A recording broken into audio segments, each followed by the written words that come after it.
গল্পকথা নকশিকাথার আর একটা ভিডিওতে আপনাদের সকলকে স্বাগত। আজ বেরিয়েছিলাম শিবরাত্রির জিনিসপত্র আনতে। রাস্তায় এত ভিড় যে ঠিকমতো হাঁটাই যাচ্ছে না, তো ভিডিও কি করব। জিনিসপত্র নেওয়া হয়ে গেছে, পাশেই একটা মন্দির আছে, সেই মন্দিরেই আজকে দর্শন করতে এলাম।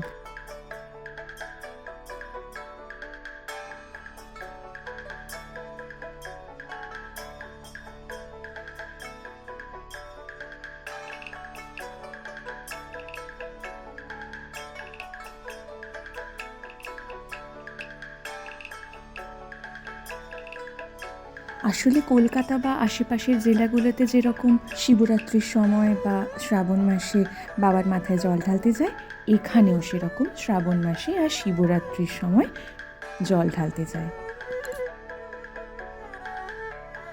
আর এখানে একজন নাচছে, এরা বিভিন্ন অনুষ্ঠানেই নাচ করতে যায়।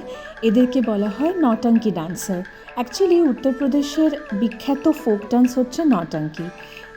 ছেলেরাই সাধারণত মেয়ে সেজে এই নাচ করে।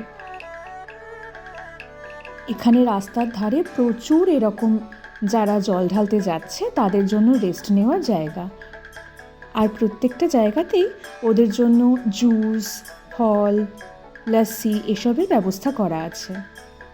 দেখতে দেখতে আমরাও বাড়ির পথে রওনা দিয়েছি। কলকাতায় থাকাকালীনের অনেক স্মৃতি আমার ক্যামেরায় এখনও বন্দি করা আছে, সেগুলো সব আপনাদের সাথে আস্তে আস্তে শেয়ার করব। দেখা হবে পরের একটা ভিডিওতে।